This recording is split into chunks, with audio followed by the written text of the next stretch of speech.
राधे राधे। स्वागत है आप सभी का सुबोध इनफाइनाइट एजुकेशन में। एक बार फिर से हम लेकर आए हैं हर सेमेस्टर की तरह इस सेमेस्टर में भी मॉडल पेपर, जिसमें आपके मैक्सिमम टू मैक्सिमम चांस होते हैं क्वेश्चन मिलने के, एक important question with paper pattern. ठीक है, जो भी आपका पैटर्न रहता है पेपर का, उसके अकॉर्डिंग हम मॉडल पेपर लेके आए हैं विद सॉल्यूशन। आज हम बात करते हैं इसके सॉल्यूशन के बारे में। सॉल्यूशन किसका? फार्मेकोलॉजी का। ठीक है, फार्मेकोलॉजी का सॉल्यूशन इसमें होगा। पैथोलॉजी और जेनेटिक्स का सॉल्यूशन नेक्स्ट पार्ट में होगा। और मेडिकल सर्जिकल नर्सिंग है MSN सेकेंड, उसका भी मॉडल पेपर बन चुका है, उसका सॉल्यूशन भी होगा। ठीक है, तो इससे क्या आपके, अगर आपने अभी तक कुछ नहीं पढ़ा, ठीक है, आपने अभी तक कुछ नहीं पढ़ा, आपने केवल क्या पढ़ा है, आपने अभी तक कुछ नहीं पढ़ा, आपने एक तो वन शॉट देख लिया, ठीक है, कंप्लीट सिलेबस का वन शॉट और मॉडल पेपर देख लिया, बस यही आप पास हो सकते हो इन दोनों को देख के भी। ठीक है, ज़्यादा अगर कुछ पढ़ने की जरूरत नहीं है, इनको देख के भी आप पास हो सकते हो अगर अच्छे से पढ़ लिया तो स्टार्ट करते हैं। आपका पेपर पैटर्न ऐसा होता है, ये तो हो गया Subodh infinite education BSc nursing 4 semester exam. Pharmacology subject हो गया, फार्मेकोलॉजी, पैथोलॉजी इंक्लूडिंग जेनेटिक्स। ठीक है, 3 घंटे का आपका पेपर होता है। टाइमिंग क्या रहता है? 3 आवर्स, और मैक्सिमम मार्क्स होते हैं 75 नंबर का आपका एग्जाम होता है।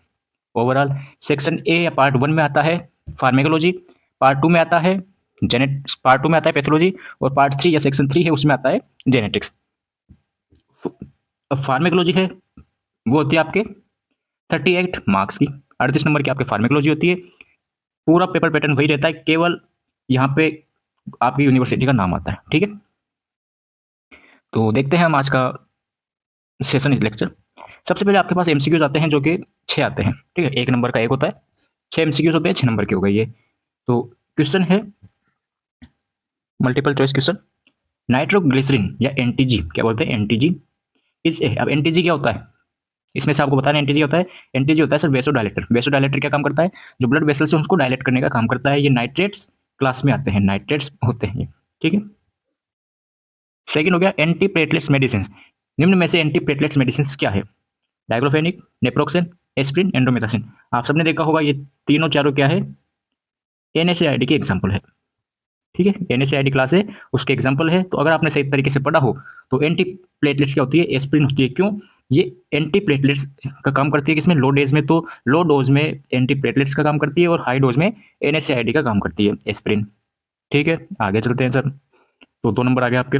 आगे चलते हैं, तो एंटीडोट्स ऑफ PCM या पैरासीटामोल या एसिटोमिनोफेन का एंटीडोट्स क्या है? सबको पता है क्या होता है? N-एसिटाइलसिस्टीन, पढ़ रखा है सबने। Which of the following is drugs of proton pump inhibitors? Proton pump inhibitors कौन सा है इसमें से? तो ओमेप्राजोल, ओमेप्राजोल हो गया, पेंटाप्राजोल हो गया, और क्या क्या होता है? ओमेप्राजोल, पेंटाप्राजोल, लेसिनाप्राजोल, ये प्रोटोन पंप इनहिबिटर्स होते हैं। रेनिटिडिन क्या है? ये होता है सर एंटीहिस्टामिन, हमने पढ़ा था H2। बिल्कुल सही। फिर आता है वेरी शॉर्ट टाइप आंसर में। इसमें से आपको 3 करने देते हैं, 2 इंटू 3, 6 नंबर के आपके ये होते हैं, 3 करना है आपको। अब हम तो कराएंगे पूरे। ठीक है, अब आपके हिसाब से कोई सा भी 3 कर लो। कुछ कुछ यूनिवर्सिटी में क्या होता है, केवल 3 ही देते हैं कि भाई यही करो। इसमें भी केवल 3 ही देंगे कि भाई यही करना है आपको। ठीक है, वो अलग अलग यूनिवर्सिटी का अलग अलग पेपर पैटर्न होता है, लेकिन INC बेस्ड जो पेपर पैटर्न है उसके हिसाब से चल रहे हैं। 2 नंबर के क्वेश्चन आते हैं। एक आ गया antihistamine drugs, emetics, antiemetics, antiseptics, disinfectants, narrow spectrum antibiotics and broad spectrum antibiotics. ये तो आ गया आपके 2 नंबर में। शॉर्ट टाइप का आंसर आते हैं, जिसमें 5 नंबर का एक क्वेश्चन होता है। इसमें आ गया question chemotherapy, anti tubercular drugs, NSAIDs और ब्रोंकोडायलेटर, या बोल सकते हैं एंटी अस्थमेटिक ड्रग्स। ठीक है, जो आपके लॉन्ग या ऐसे टाइप क्वेश्चन है उसमें आपको एक करना रहता है, 10 नंबर का होता है। फार्मेकोकाइनेटिक्स एंड फार्मेकोडायनेमिक्स, या और क्या है? Anti hypertensive drugs, classification, side effects and responsibility of nurse to the drugs administration. ये आता है आपका पूरा पेपर का पैटर्न। ये है आपके मॉडल पेपर में क्वेश्चंस। ठीक है, ये कर ली हमने, MCQs की बात कर ली। अब बढ़ते अपन आगे की तरफ वेरी शॉर्ट टाइप आंसर में। फर्स्ट क्वेश्चन क्या है? Anti histamine drugs. What is antihistamine drugs? Antihistamine क्या होती है? 2 नंबर के हिसाब से लिखना है। एंटीहिस्टामिन ड्रग्स क्या है? Drugs that block the action of histamine. ऐसे ड्रग्स जो कि हिस्टामिन के एक्शन को ब्लॉक कर देते हैं वो होते हैं एंटीहिस्टामिन ड्रग्स। अब हिस्टामिन क्या होता है? हिस्टामिन कहाँ से रिलीज होता है? तो सर हिस्टामिन आपने बताया था मास्ट सेल से रिलीज होता है। बिल्कुल सही। कब कब रिलीज होता है हिस्टामिन? तो एलर्जिक रिएक्शन हो, टिश्यू इंजरी हो, या फिर ड्रग्स एंड फॉरेन कंपाउंड्स हमारी बॉडी के अंदर जाए तो हिस्टामिन रिलीज होता है, और उसके अगेंस्ट में जो काम करता है वो होता है एंटीहिस्टामिन। ठीक है, अब इसको सर हमने 2 टाइप में क्लासिफाइड कर दिया, फर्स्ट जनरेशन, सेकेंड जनरेशन। लेकिन किसको किया, वो किया सर अपने H1 रिसेप्टर को। भाई हिस्टामिन है, हिस्टामिन के कितने 4 रिसेप्टर पाए जाते हैं सर, हिस्टामिन के 4 रिसेप्टर होते हैं, H1 receptor, H2 receptor, H3 receptor. H1 receptor की बात करते हैं तो उसको हमने दो क्लासेस में डिवाइड कर दिया, first generation second generation. First generation क्या होता है, due to lipophilic structure, first generation है वो BBB, ब्लड ब्रेन बैरियर को क्रॉस कर जाता है, हमारे जो ब्लड ब्रेन बैरियर है उसको क्रॉस कर जाता है ये ड्रग्स, जिससे सेडेशन और इम्पेयर कोग्निटिव फंक्शन हो सकते हैं। इम्पेयर कोग्निटिव फंक्शन मतलब कि एक तरीके से मेमोरी लॉस हो सकता है, ठीक है, बात करते हैं मेमोरी लॉस हो सकता है इन ड्रग्स से। अगर आपके एमसीक्यूज में आ जाएगी भाई कौन सी ड्रग्स है वो इम्पेयर कोग्निटिव फंक्शन करती है, तो H1 हिस्टामिन पे आप फर्स्ट जनरेशन पे टिक लगा के आओ। एग्जाम्पल हो गया प्रोमेथाजिन, हाइड्रोक्साजिन, फेनरामाइन, सिनरेजिन, क्लोरोफेनरामाइन एंड क्लिमिस्टिन, ठीक है। बात करते हैं सेकंड जनरेशन के बारे में। सेकंड जनरेशन क्या होता है, इनका लिपोफिलिक स्ट्रक्चर लेस होता है, इसलिए ये BBB को क्रॉस नहीं कर पाते, ब्रेन ब्लड ब्रेन बैरियर है उसको क्रॉस नहीं कर पाते हैं, जिससे क्या होगा, provide same allergic symptoms but relief but less effects, side effects के कम होते हैं। ड्रग्स के नाम आ गए इसमें, पेक्सोफेनाडिन, लेरोटाडिन, सिट्रिजिन, लिवोसिट्रिजिन, सेकंड जनरेशन हो गया, ठीक है। H2 रिसेप्टर है, H1 की बात करी, H2 रिसेप्टर है। H2 रिसेप्टर में क्या होता है, these are well tolerated so adverse effects are few, well tolerated होते हैं, इनके एडवर्स इफेक्ट कम होता है, ज़्यादा से ज़्यादा हेडेक भी उससे हो सकता है, ठीक है। साइड इफेक्ट्स अगर हम देखें तो हेडेक हो सकता है, एग्जाम्पल आ गया सिमिटिडिन, फेमोटिडिन, निजाटिडिन, रेनिटिडिन। अभी आपके एमसीक्यूज में आता है रेनिटिडिन, ठीक है, मैंने बताया था आपको क्या है, एंटी हिस्टामिन है। आगे बात समझ में, तो ये होता है आपके पास हिस्टामिन एंटी हिस्टामिन का कंप्लीट। सेकंड क्वेश्चन है emetics and antiemetics. Second question क्या है, इमेटिक और एंटीमेटिक्स। चलते हैं आगे की तरफ।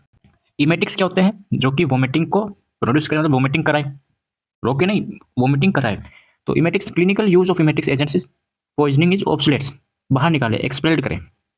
इंडिकेशंस क्या क्या है, कब कब हम इमेटिक्स को काम में लेते हैं, तो इंडिकेशंस में आता है टू इंड्यूस वोमिटिंग, वोमिटिंग को इंड्यूस करने के लिए, टू ट्रीट पॉइजनिंग, कोई ने किसी ने क्या पॉइजन ले लिया, जहर वगैरह खा लिया, एसिड वगैरह पी लिया, तो उसको बाहर निकालने के लिए हम इमेटिक्स को काम में लेंगे। To treat drug overdose, drug overdose को भी हम इससे ट्रीट कर सकते हैं। कौन कौन से इसके एग्जाम्पल होते हैं, ड्रग्स होते हैं, क्लासिफिकेशन होते हैं, एपोमॉर्फिन और सेकंड वन इज इपेकाकुना, दो इसके क्लासिफिकेशन है। एपोमॉर्फिन क्या है, एपोमॉर्फिन के synthetic derivatives of morphine, morphine का सिंथेटिक डेरिवेटिव होता है जो कि सीटीजी के D2 रिसेप्टर को क्या करता है, स्टिमुलेट करता है। अब देखो ध्यान देने की बात यह है कि इमेटिक्स तो क्या करते हैं, सीटीजी को स्टिमुलेट करते हैं, जबकि एंटीमेटिक्स इनको सीटीजी रिसेप्टर के क्या करते हैं, ब्लॉक करते हैं। आगे बात समझ में, ये होते हैं मैकेनिकल मैकेनिज्म ऑफ एक्शन, या बोल सकते हैं फार्माकोडायनेमिक्स। ये इसकी डोज हो गई। इपे का गुना है जो कि सिफिलिस के ड्राइड रूट से, सिफिलिस के ड्राइड रूट से बनता है। ये भी क्या करता है, वोमिटिंग कराता है। When given as liquid 10 to 20 ml, जब इतनी ml हम दे तो ये सीटीजी रिसेप्टर पर एक्ट करता है और वोमिटिंग को इंड्यूस करता है, ठीक है। आगे चलते हैं सर, एंटीमेटिक्स क्या होते हैं। एंटीमेटिक्स क्या होते हैं, ऐसे ड्रग्स जो कि नोजिया वोमिटिंग को क्या करे, प्रिवेंट करे, रोके उनको, ना कि इंड्यूस करे, प्रिवेंट करे, वो होता है एंटीमेटिक्स। क्लासिफिकेशन में आता है डोपामाइन D2 एंटागोनिस्ट, इसे प्रोकाइनेटिक भी बोलते हैं। एग्जाम्पल हो गया मेटाक्लोरोप्रोमाइड, MCP, ठीक है, मेटाक्लोरोप्रोमाइड, डोमपेरिडोन और ओंडास्टेरोन, ग्रेनिस्टेरोन, डोलास्टेरोन, पेलेनोस्टेरोन, इसकी डोज हो गई 2 mg पर ml। न्यूरोलेप्टिक्स है, न्यूरोलेप्टिक्स में आते हैं क्लोरोप्रोमाजाइन, CPM, क्लोरोप्रोमाजाइंस, हेलोपेरिडोल, ये सब इसमें आते हैं। ओके, नेक्स्ट क्वेश्चन की तरफ हम बढ़ते हैं। नेक्स्ट क्वेश्चन था आपके कौन सा था, देखो नेक्स्ट क्वेश्चन था सर एंटीसेप्टिक्स एंड डिसइंफेक्टेंट्स। बिल्कुल 2 नंबर के हिसाब से क्या पढ़े इसमें, एंटीसेप्टिक्स क्या होते हैं। एंटीसेप्टिक्स ऐसे एजेंट जो कि बैक्टीरिया या माइक्रो ऑर्गेनिज्म में उनकी ग्रोथ को इनहिबिट कर दे, कहाँ पर, in living tissues, living tissues पर, बात ध्यान रखना, लिविंग टिश्यूज, लिविंग टिश्यू या लिविंग ऑर्गेनिज्म पर माइक्रो ऑर्गेनिज्म की ग्रोथ को इनहिबिट कर देते हैं, ठीक। They are reduce the risk of infection in medical and surgical procedure. जैसे हमारी स्किन है, स्किन हो गया, वुंड हो गया, म्यूकस मेम्ब्रेन हो गया, वहाँ पर हम इसको काम में लेते हैं। जैसे हम लगाते हैं क्या, बीटाडिन या पोविडोन लगाते हैं, तो वो भी क्या है, एंटीसेप्टिक का काम करते हैं। दूसरा एग्जाम्पल देख लेते हैं। एग्जाम्पल में आ गया हैंड सैनिटाइजर हो गया, क्लोरोक्सीडिन जो कि माउथ वॉश होता है, hydrogen peroxide H2O2, iodine solution में बीटाडिन आ गया, सिल्वर सल्फेट आयोडीन आ गया, सिल्वाइडिन क्रीम 1% क्रीम होती है, एसिटिक एसिड आ गया, विनेगर। तो ये सभी क्या है, एंटीसेप्टिक के एग्जाम्पल जो कि हम स्किन पर, लिविंग ऑर्गेनिज्म पर काम में लेते हैं। जबकि डिसइंफेक्टेंट्स क्या होते हैं, जो कि नॉन लिविंग पर, इन एनिमेट्स ऑब्जेक्ट्स या सरफेस पर उसको काम में लेते हैं, जो बैक्टीरिया को या तो डिस्ट्रॉय कर देंगे, उनकी इनएक्टिवेट कर देंगे और ग्रोथ को रोक देंगे। जैसे सरफेस हो गया लाइजोल, फिनोलिक कंपाउंड्स में आ गया लाइजोल आ गया, हॉस्पिटल डिसइंफेक्टेंट्स आ गया, फॉर्मेल्डिहाइड में ग्लूटारेल्डिहाइड आ गया, ठीक है, पर एसिटिक एसिड आ गया। ये ओटी में काम में ली जाती है गैस, याद हो आपको तो, मिथाइलिन ऑक्साइड गैस ओटी में फ्यूमिंग करने में काम में ली जाती है, थर्ड सेमेस्टर में पढ़ा था हमने। ठीक है, नेक्स्ट क्वेश्चन की तरफ हम बढ़ते हैं। आपके था नैरो स्पेक्ट्रम और broad spectrum antibiotics. Narrow spectrum क्या होती है, नाम से पता चला, नैरो मतलब कि सकरी, मतलब छोटी, जो कि कम के काम में ली जाती है, कुछ स्पीसीज के लिए काम में ली जाती है। These anti microbial are active against only few species, कुछ स्पीसीज के लिए काम में ली जाती है एंटीबायोटिक्स, जैसे gram negative and gram positive के कुछ स्पीसीज के लिए काम में ली जाती है। जबकि ब्रॉड स्पेक्ट्रम में उल्टा है, ब्रॉड स्पेक्ट्रम में सभी स्पीसीज के लिए काम में ली जाती है। एग्जाम्पल आ गया अमिकासिन एंड जेंटामाइसिन, ठीक है, ये होती है नैरो स्पेक्ट्रम एंटीबायोटिक्स। दूसरा है broad spectrum antibiotics. Broad spectrum antibiotics क्या होती है? The broad spectrum antibiotics affects the several types of bacteria and fungi. Broad spectrum antibiotics से वो सेवरल टाइप्स ऑफ बैक्टीरिया और फंजाई को क्या करती है, अफेक्ट करती है, उन पर अटैक करती है। माइक्रो ऑर्गेन्स टू अननोन, ये उस पर काम में जाती है। जैसे मान लीजिए सपोज दैट किसी को कोई बीमारी हो गई, अब हमें पता नहीं है कि ये किस ऑर्गेनिज्म के कारण हुई है, हमें उसका पैथोजेनिक ऑर्गेनिज्म पता नहीं है, तो हम ब्रॉड स्पेक्ट्रम एंटीबायोटिक दे सकते हैं। क्यों? क्योंकि ये सभी के लिए काम में ली जाती है। ठीक है, एग्जांपल्स हो गए आपके पास doxycycline, minocycline, aminoglycosides, ampicillin, azithromycin and amoxicillin. ठीक है, these medications are used when the bacterial infection suspected but group of bacteria unknown, जब हमें पता ही नहीं है कि किस बैक्टीरिया के कारण ये हुई है, उसमें हम काम में ले सकते हैं। और व्हेन, या तब काम में ले सकते हैं जब infection with multiple groups of bacteria, जब एक से ज़्यादा बैक्टीरिया इन्फेक्शन कर रहे हो। ठीक है, अब ये तो है नहीं कि अलग अलग बैक्टीरिया के लिए हम अलग अलग एंटीबायोटिक देंगे, इसलिए हम सभी बैक्टीरिया के लिए एक ही मेडिसिन दो, एक ही एंटीबायोटिक दो, तो उस काम में हम लेते हैं ये वाली चीज़। ठीक है, आगे बात समझ में। वेरी शॉर्ट टाइप आंसर आपके कंप्लीट होते हैं। अब बात करते हैं शॉर्ट टाइप में 5 नंबर के क्या क्या आते हैं, मतलब उसकी तरफ बढ़ते हैं आगे। फर्स्ट क्वेश्चन आता है कीमोथेरेपी, लेकिन उससे पहले हम देख लेते हैं anti tubercular drugs. Anti tubercular drugs क्या होती है? अब जैसे क्वेश्चन आ जाए एंटी ट्यूबरकुलर ड्रग्स, तो उसके पहले आपको क्या है, टीबी का, आपको जो भी ट्यूबरकुलर ड्रग्स टीबी होती है उसकी डेफिनेशन लिखनी सबसे पहले आपको। ठीक है, लिखने का तरीका सीखो। Tuberculosis is the chronic granulomatous disease caused by Mycobacterium tuberculosis, इससे होता है। द ड्रग, जो भी ड्रग्स टीबी में काम में ली जाती है अगेंस्ट टीबी, उसको हम एंटी ट्यूबरकुलर ड्रग्स बोलते हैं, एंटी टीबी ड्रग्स बोलते हैं। कौन कौन सी आती है? इसको भी हमने क्या है, दो क्लासेस में हमने क्लासिफाइड किया है। फर्स्ट लाइन और second one is second line drugs. First आती है फर्स्ट लाइन में आइसोनियाजाइड्स, रिफार्मसिन, पायरेजिनामाइड, इथाम्बुटोलोन, स्ट्रेप्टोमाइसिन। ठीक है, सेकंड लाइन में आती है इथियोनामाइड, एमिकासिन वगैरह, सिप्रोफ्लोक्सासिन, ये आती है। अब सुनो, ये सभी तो अपन ओरली दे सकते हैं, जबकि स्ट्रेप्टोमाइसिन है ये हम आईएम लगाएंगे। ओके, फिर बात करते हैं नेक्स्ट आपके एनएसएआईडी के बारे में। अब एनएसएआईडी क्या होता है, आपने पढ़ रखा है, और पढ़ लेते हैं। एनएसएआईडी होती है एंटी इन्फ्लेमेटरी ड्रग्स होती है। अब एंटी इन्फ्लेमेटरी ड्रग्स क्या होता है? Anti inflammatory refers to the properties of the substance of treatment that reduce the inflammation of swelling, मतलब जो स्वेलिंग और इन्फ्लेमेशन है उसको क्या करते हैं, रिड्यूस करते हुए होते हैं anti inflammatory drugs. Anti inflammatory drugs make up about half of analgesics. क्या क्या प्रॉपर्टीज पाई जाती है एंटी इन्फ्लेमेटरीज में? कुछ तो उसमें एनाल्जेसिक्स के गुण पाए जाते हैं जो कि पेन को रिड्यूस करते हैं, इन्फ्लेमेशन को रिड्यूस करते हैं, एंड अपोजिट द ओपोइड्स। और एनएसएआईडीज वगैरह है वो अपोजिट होते हैं किसके? ओपोइड्स के। हमने देखा था पहले भी कि एनाल्जेसिक्स को हमने दो क्लासेस में डिवाइड किया, एक तो एनएसएआईडी, एक ओपियोइड्स। ठीक है, narcotics and non narcotics. NSAID क्या करती है, एंटी इन्फ्लेमेटरी ड्रग्स क्या करती है, सेंट्रल नर्वस सिस्टम सीएनएस पर एक्ट करती है। ठीक है, अब एंटी इन्फ्लेमेटरी ड्रग्स है, इसको हमने दो क्लासेस में डिवाइड किया, क्लासिफाइड कर दिया। First one is highly affected, second is mild या लेस। हाईली इफेक्टेड में आता है आपके कोर्टिसोन, हाइड्रोकोर्टिसोन, बेटामेथासोन, डेक्सामेथासोन, जबकि एनएसएआईडी आता है माइल्ड में। ठीक, अब है आपके पास मेन टॉपिक। एनएसएआईडी में क्या आता है, एस्प्रिन आ गया, एंडोमेथासिन, आइबुप्रोफेन, डाइक्लोफेनिक, नेप्रोक्सेन, ये आता है इसके इसमें। ठीक है, अब बात करते हैं क्लासिफिकेशन ऑफ एनएसएआईडी के बारे में। हमने एनएसएआईडी को दो बेसिस पर क्लासिफाई किया। फर्स्ट वन इज एंजाइम के बेसिस पर, सेकंड वन इज ड्यूरेशन के बेसिस पर। तो एंजाइम के बेसिस पर हमने किया कि जो कि नॉन सेलेक्टिव कोक्स एंजाइम, मतलब कि ये कोक्स 1 को भी इनहिबिट करते हैं, कोक्स 1 को, एंड कोक्स 2 को भी इनहिबिट करते हैं। अब पहले बात करते हैं मैकेनिज्म ऑफ एनएसएआईडी की, काम कैसे करता है एनएसएआईडी। तो हमारी बॉडी में क्या पाया जाता है, प्रोस्टाग्लैंडिन पाया जाता है, प्रोस्टाग्लैंडिन पाया जाता है। अब प्रोस्टाग्लैंडिन है, इसका सिंथेसिस कौन करता है? प्रोस्टाग्लैंडिन का सिंथेसिस करता है कोक्स, साइक्लोऑक्सीजनेज एंजाइम करता है, कोक्स एंजाइम करता है। अब जो प्रोस्टाग्लैंडिन है, ये प्रोस्टाग्लैंडिन है, इसी के कारण हमारे पेन होता है, स्वेलिंग होती है, वो सभी प्रोस्टाग्लैंडिन के कारण होता है। तो हम एक काम करते हैं, पेन को सही करने के लिए, इन्फ्लेमेशन को कम करने के लिए, रिड्यूस करने के लिए इस प्रोस्टाग्लैंडिन का काम खत्म करते हैं, इस प्रोस्टाग्लैंडिन को हटाते हैं। अब इस प्रोस्टाग्लैंडिन को हटाएंगे कैसे, जबकि हम कोक्स का साइक्लोऑक्सीजनेज एंजाइम है, इसका जो फंक्शन है, इसका फंक्शन क्या है, ये बनाता है प्रोस्टाग्लैंडिन को। तो हम क्या करते हैं कि कोक्स एंजाइम है ना, इसी में कुछ गड़बड़ कर देते हैं जिससे ये बने नहीं प्रोस्टाग्लैंडिन। ठीक है, तो हम इसको कोक्स एंजाइम को, साइक्लोऑक्सीजनेज एंजाइम को इनहिबिट कर देते हैं। ठीक है सर, ये आपका जो बात की ना, ये सही है, सही है ना बात। चलो, तो इसको नॉन सेलेक्टिव में क्या आता है, कोक्स 1 और कोक्स 2 दोनों को ये इनहिबिट करता है। एग्जांपल आ गया ibuprofen, diclofenac, naproxen and indomethacin. Next आता है प्रेफरेंशियल कोक्स 2 इनहिबिटर्स, ये कोक्स 2 को ज़्यादा करता है, कोक्स 1 के कंपेयर में करता दोनों को है, लेकिन कोक्स 1 को कम करता है, कोक्स 2 को ज़्यादा इनहिबिट करता है। एग्जांपल आ गया निमोसलाइड्स एंड मेलोक्सिकेम। से थर्ड आता है आपके पास सिलेक्टिव कोक्स 2 इनहिबिट्स, ये केवल कोक्स 2 को ही इनहिबिट्स करता है। एग्जांपल्स आ गया सेलोकॉक्सिब, एटोरिकॉक्सिब। यहाँ तो कोई दिक्कत। अब ड्यूरेशन के अकॉर्डिंग में हमने क्या इसको 2 क्लासेस में कर दिया। First one is short acting, second is long acting. ज़्यादा टाइम तक इसका असर रहता है। देखो, शॉर्ट एक्टिंग में 6 घंटे से पहले इसका असर रहता है, जल्दी एक्ट करता है, आइबुप्रोफेन, डाइक्लोफेनिक। जबकि लॉन्ग एक्टिंग में 6 घंटे के बाद तक इसका असर रहता है। ठीक है, इसमें आ गया नेप्रोक्सेन, पिरोक्सिकेम एंड मेलोक्सिकेम, ये आता है इसके एग्जाम्पल। फिर हमारे पास नेक्स्ट क्वेश्चन क्या है भाई, बताओ, ये जल्दी बताए। अब तो आपको याद हो गए होंगे पेपर के पैटर्न। पेपर में क्या क्या था हमारे, ये हो गया, ये हो गया, 2 बच रहे हैं, कीमोथेरेपी, ब्रोंकोडायलेटर। पहले बात करते हैं अपन कीमोथेरेपी के बारे में। कीमोथेरेपी क्या होती है, एंटी कैंसर ड्रग्स होती है। कीमोथेरेपी को हम नॉर्मली कीमो भी बोलते हैं, जो कि एंटी कैंसर ड्रग्स होती है। कैंसर हो तब उसमें इसको काम में लेते हैं, ड्रग्स को लेते हैं।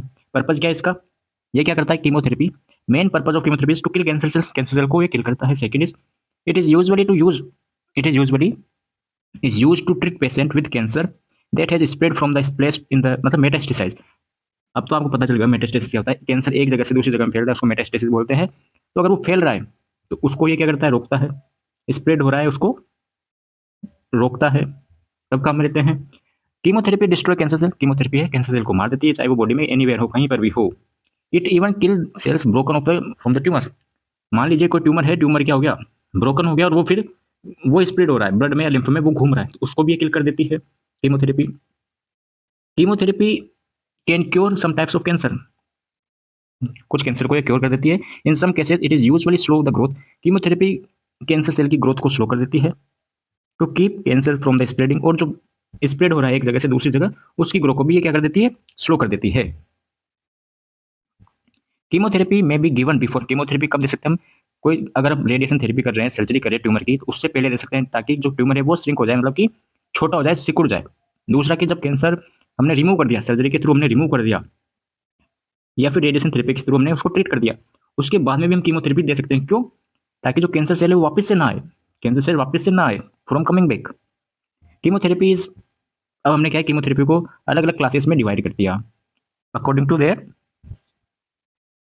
हाउ टू वर्क, उनके वर्क के अकॉर्डिंग हमने उसको क्लासिफाइड कर दिया। फर्स्ट आता है एल्कलाइटिंग ड्रग्स, इसमें आता है साइक्लोफॉस्फेमाइड, ये नाम है एंटी कैंसर ड्रग्स का, या कीमोथेरेपी ड्रग्स का नाम है।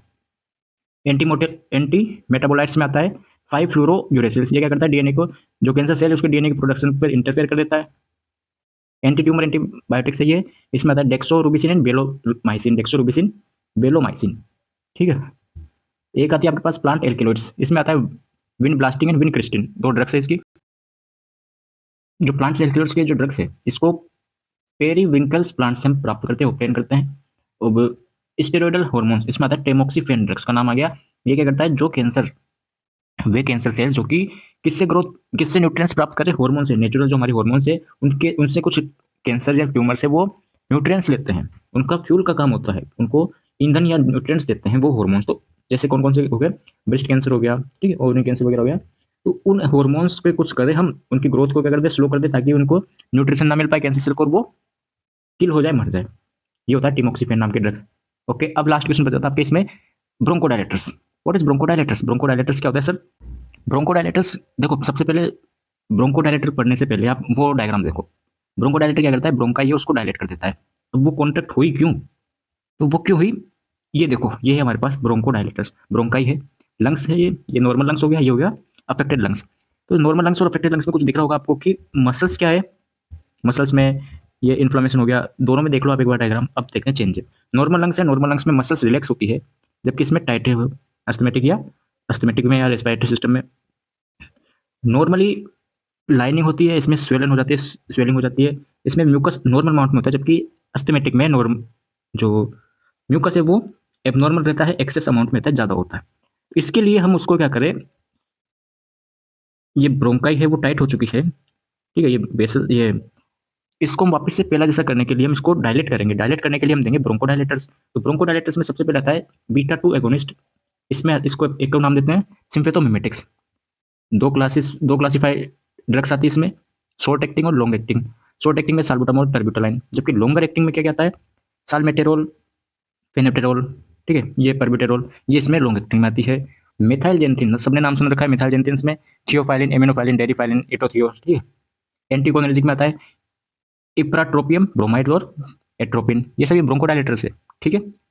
ये होता है आपके पास short type answer, short type question है वो कंप्लीट होते हैं, ठीक है, ब्रोंकोडायलेटर भी हो चुका। अब बात करते हैं लॉन्ग टाइप के बारे में, ऐसे टाइप जो आंसर थे उसके बारे में हम पढ़ते हैं, जो कि आपका एक क्वेश्चन कितने नंबर का था सर, वो एक क्वेश्चन 10 नंबर का था, बिल्कुल सही, ये है आपके ऐसे type. Explain pharmacokinetics and pharmacodynamics, complete लिखना है मैं।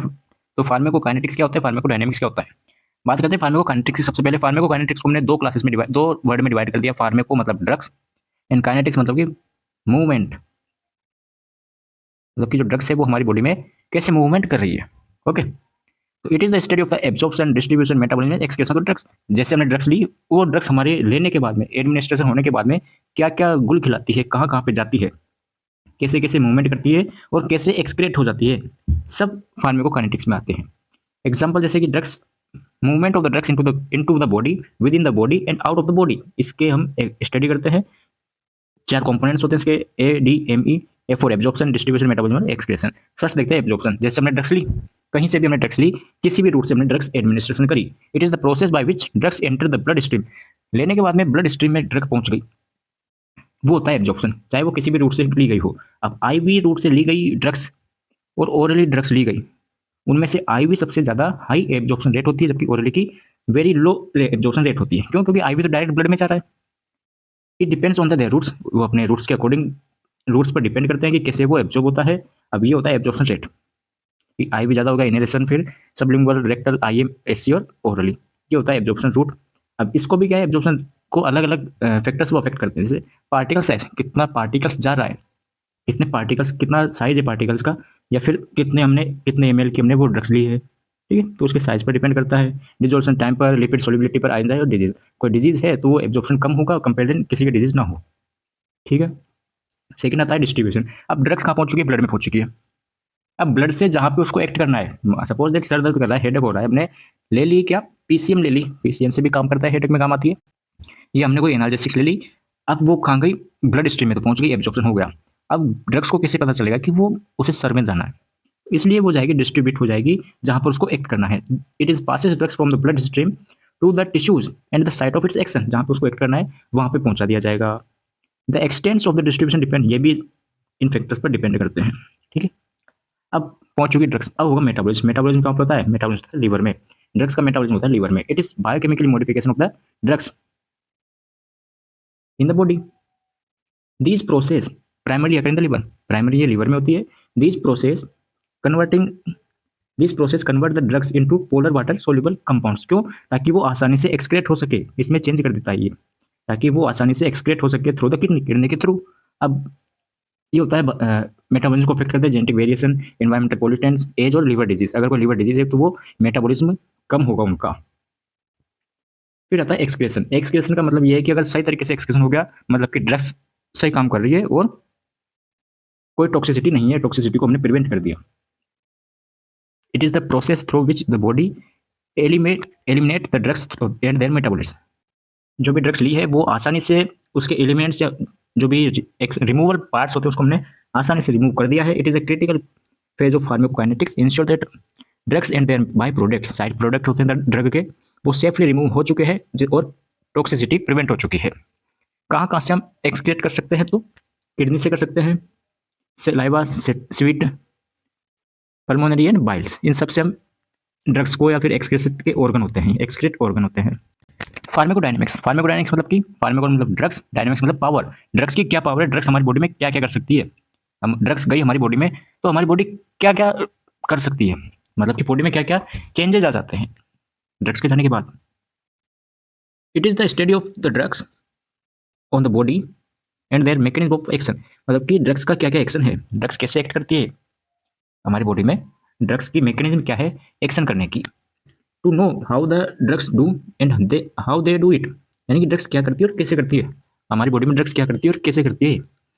सप्रेस कर दिया कुछ सेल्स को, तो कैसे कर रही है, कैसे एक्ट करती है। तो सबसे पहले आता है स्टिमुलेशन, हमारी बॉडी में जो कुछ ड्रग्स है वो स्टिमुलेट कर देती है ड्रग्स सेल्स को। जैसे स्टिमुलेशन में क्या आता है, it is increase the activities of the specific sales, कुछ सेल्स को एक्टिविटीज को इंक्रीज कर देती है, वो आता है स्टिमुलेंट्स में। जैसे एड्रेनलिन है वो हार्ट को स्टिमुलेट कर देती है। डिप्रेशन मतलब कि सप्रेस कर देती है, डिक्रीज कर देती है एक्टिविटीज को। क्विनिडिन क्या करती है, हार्ट को डिप्रेस कर देती है। स्टिमुलेशंस पढ़ लिया हमने। फिर आता है इरिटेशंस। अब इरिटेशंस क्या होता है सर, इरिटेशंस क्या होता है,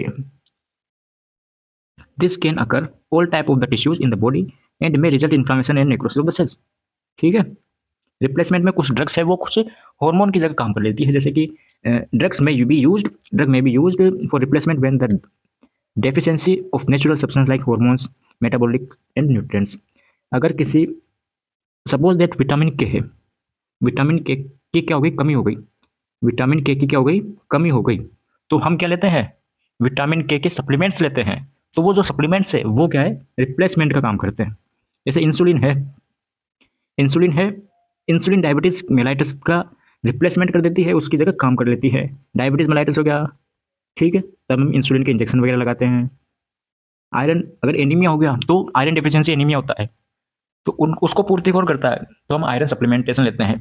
ठीक है। फिर anti infective and cytotoxic action, anti infective and cytotoxic agents, इसमें क्या होता है सर, ड्रग में बी ड्रग में बी ड्रग में act by specifically destroying infective organism, micro organism को क्या कर देती है, डिस्ट्रॉय कर देती है। जैसे पेनिसिलिन है, एंटीबायोटिक्स वगैरह है, वो सब इसी में आती है। मॉडिफिकेशन ऑफ इम्यून सिस्टम, कुछ कुछ ड्रग्स ऐसी होती है जो हमारी बॉडी में इम्यून सिस्टम को इंप्रूव कर देती है और कुछ है वो सप्रेस कर देती है। सप्रेस करती है उसे बोलते हैं इम्यूनो सप्रेसेंट्स। क्या बोलते हैं, immuno suppressants. Act by depressing immunity को डिप्रेस कर देती है। और कुछ वैक्सीन वगैरह है वो इंप्रूव कर देती है। एग्जाम्पल हो गया ग्लूकोकोर्टिकोइड्स। ओके, नेक्स्ट क्वेश्चन था आपके पास कौन सा, तो नेक्स्ट क्वेश्चन था हमारे पास एक लास्ट क्वेश्चन बचा सर, ये वाला, ये और बता दीजिए, फिर मजा आ जाएगा, पूरा पेपर सोल्व हो जाएगा बिल्कुल। Anti hypertensive drugs, anti hypertensive drugs क्या होती है, जो कि हाइपरटेंशन में काम में लेते हैं हम। हाइपरटेंशन होती क्या है, पहले तो ये समझो सर, बीपी है वो इंक्रीज हो जाती है, कितनी इंक्रीज हो जाती है, 140/90 से इंक्रीज ज़्यादा हो जाती है बीपी, ब्लड प्रेशर, वो होता है सर हाइपरटेंशन, बिल्कुल सही। लेकिन बीपी इंक्रीज होती क्यों है, बात तो ये आती है बीपी इंक्रीज होती क्यों है। तो आपने सबसे पहले देखा था रा सिस्टम का नाम सुन रखा है आपने, रा सिस्टम का सुन रखा है आपने, बिल्कुल सही सुन रखा है। देखो बीपी कम हो गई, सपोज बीपी कम हो गई और ब्लड फ्लो या ब्लड वॉल्यूम बोल दो, ब्लड फ्लूइड बोल दो, वो भी क्या हो गया, कम हो गया। इसके कारण क्या हो गई, बीपी कम हो गई। क्यों, ये होता है क्या, ब्लड वेसल्स, ठीक है, इसमें जो बह रहा है, जो इसमें फ्लो कर रहा है, ब्लड फ्लो कर रहा है, जो भी फ्लूइड फ्लो कर रहा है वही तो प्रेशर लगाएगा वेसल्स की वॉल पर, दीवार पर, ठीक है। लेकिन जब क्या हो, ये वेसल्स है, ये जो फ्लो कर रहा है, ये लगा रहा है, लेकिन ये क्या हो, कम हो जाए, जब ये अंदर का कम हो जाएगा तो प्रेशर क्या लगेगा, कम लगेगा, ठीक है। तो बीपी क्या हो जाएगी, कम हो जाएगी। तो हम कुछ ऐसा करते हैं, तो इस टाइम पर काम में आता है रा सिस्टम। कौन सा, रा सिस्टम, रेनिन एंजियोटेंसिन एल्डोस्टेरोन वगैरह जो सिस्टम है वो काम में आता है। वो क्या करता है, बीपी को इंक्रीज करता है। कैसे इंक्रीज करता है, ये हो गया रा सिस्टम। लीवर है, लीवर से एंजियोटेंसिन का रिलीज होता है और रेनिन मिलकर एंजियोटेंसिन को एंजियोटेंसिन फर्स्ट में कन्वर्ट कर देता है।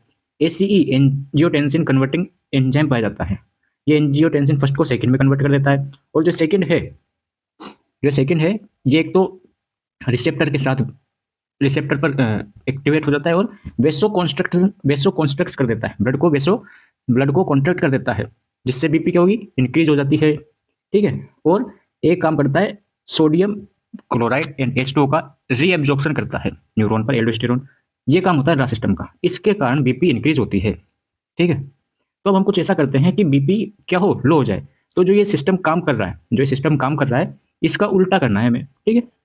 ये नेचुरल होता है, भाई नेचुरल हमारी बॉडी में काम करता है ये, लेकिन इसको हम क्या करें, इसको इसका सिस्टम उल्टा कर दे तो बीपी क्या हो जाएगी, डाउन हो जाएगी। ठीक है, तो एक तो सर हम एक काम करते हैं, ये है ना, ये काम कर रहा है ये, हाँ, इसको इनिबिट कर देते हैं, बिल्कुल, एक तो ये हो गया। एक सर ये वेसो कॉन्ट्रैक्ट कर रहा है, इसको डायलेट कर देंगे, वेसो डायलेट हो गया, बिल्कुल सही। एक एल्डोस्टेरोन का कर दो सर, बिल्कुल ठीक है, ये हो गया आपके ड्रग्स के नाम, ये ड्रग्स के नाम। हाइपरटेंशन क्या होती है, hypertensive drugs, these medication use to lower high blood pressure, blood pressure को क्या कर दे, कम कर दे। It helps, they helps to reduce the risk of heart disease. भाई हाइपरटेंशन के कारण क्या क्या हो सकता है, हार्ट डिजीज हो सकती है, स्ट्रोक हो सकता है, किडनी प्रॉब्लम हो सकती है, एटसेट्रा, बहुत सारी प्रॉब्लम हो सकती है, उनके रिस्क को ये कम कर देता है। ठीक है, जब बीपी नहीं रहेगी तो डिजीज भी नहीं होगी। अब कौन कौन सी ड्रग्स थी, कौन कौन सी ड्रग्स थी, सबसे पहले देखते हैं डाययूरेटिक्स। डाययूरेटिक्स क्या करती है, जो यहाँ पे हमने देखा था, क्या देखा था सर, यहाँ पे हमने देखा था कि जो ये चीज थी, रीएब्जॉर्प्शन हो रहा था, एब्जॉर्ब हो रहा था, तो एब्जॉर्ब ना करके हम उसको रिलीज कर देते हैं, एक्सक्रेट कर देते हैं, बाहर निकाल देते हैं। तो सोडियम और H2O इसको हम बाहर निकाल देंगे। तो डाययूरेटिक्स क्या कर देगी, डाययूरेटिक्स का काम क्या है, increase excretion of sodium and water through the kidney, बाहर निकाल देगी, यूरिन आउटपुट बढ़ जाएगा। एग्जाम्पल हो गया थियाजाइसिन, लूप डाययूरेटिक्स। बीटा ब्लॉकर क्या करेगा, बीटा ब्लॉकर है, beat block the beta receptor in the heart के अंदर जो बीटा रिसेप्टर है उसको ब्लॉक कर देगा, जिससे क्या होगा, हार्ट का वर्कलोड डिक्रीज हो जाएगा। ठीक है, एग्जाम्पल हो गया एटेनोल, प्रोपेनोल, लाबेटालोल, मेटोप्रोलोल। ठीक है, एसीई इनहिबिटर्स नाम देखा था अभी हमने जस्ट, कौन सा आपने बताया था ना, ये वाला, बिल्कुल एसीई इनहिबिटर्स, इसको हम इनहिबिट कर देंगे, इसको हम क्या कर देंगे, इनहिबिट कर देंगे। चलो इनहिबिट कर देते हैं, तो जब इसको इनहिबिट कर देंगे तो एंजियोटेंसिन फर्स्ट है वो सेकंड में कन्वर्ट ही नहीं होगा। ठीक है, इसको block the angiotensin, angiotensin converting enzyme को हमने ब्लॉक कर दिया, जिससे क्या होगा, ब्लड वेसल्स रिलैक्स रहेगी और ब्लड वॉल्यूम भी कम रहेगा, कम रहेगा तो ब्लड प्रेशर भी कम रहेगा। ठीक है, एग्जाम्पल हो गया ramipril, captopril and lisinopril. ARBs, ARBs क्या होता है, एआरबी क्या है, एल्डोस्टेरोन रिसेप्टर ब्लॉकर्स। तो they block the angiotensin second by the binding of receptors, जो हमने भी देखा था ना यहाँ पे, कहाँ पे सर, ये वाला चीज़, ये चीज़ यहाँ पे, ये रिसेप्टर को कर रहा था, रिसेप्टर को कर रहा था भी ये, तो ये कर देंगे अपन एआरबीज। ठीक है, इस रिसेप्टर को ब्लॉक कर देंगे, ब्लॉक कर दो सर। ब्लॉक करने से क्या होगा, वेसो डायलेशन हो जाएगा, कॉन्ट्रैक्ट नहीं होगा, और एल्डोस्टेरोन है वो भी रिड्यूस हो जाएगा और बीपी भी रिड्यूस हो जाएगी। पूरा सिस्टम हमने देख ही रखा है। Calcium channel blocker calcium channel को ब्लॉक करते हैं, एग्जाम्पल हो गया इमलोडिपिन, निफेडिपिन। वेसो डायलेटर्स, वेसो डायलेटर ये ब्लड वेसल्स है, इसको क्या कर देंगे, इसको डायलेट कर देंगे और बढ़ा देंगे। ठीक है, कॉन्ट्रैक्ट को डायलेट कर देंगे। एग्जाम्पल्स आ गया मिनोक्सिडिल, हाइड्रोलाइजिन एंड एनटीजी। एनटीजी वो क्या होती है, एनटीजी सर, एनटीजी होती है नाइट्रोग्लिसरीन, फर्स्ट क्वेश्चन इसका था, बिल्कुल। नाइट्रेट्स होती है, नाइट्रेट्स क्या होती है, they dilate the blood vessels, blood vessels को डायलेट कर देती है। साइड इफेक्ट्स क्या हो सकते हैं इसके, हाइपोटेंशन हो सकता है, हेडेक हो सकता है। एग्जाम्पल हो गया नाइट्रोग्लिसरीन आइसो सोर बाय डाइनाइट्रेशन, आइसो सोर बाय मोनोनाइट्रेट्स। ये होता है आपके पूरा मॉडल पेपर का सॉल्यूशंस। ठीक है, कैसा लगा मॉडल पेपर के क्वेश्चन, कैसे थे, क्वालिटी कैसी थी, वो भी बताएं, कमेंट करें, आगे क्या चाहिए वो भी बताएं। ठीक है, मिलते हैं लेक्चर में, राधे।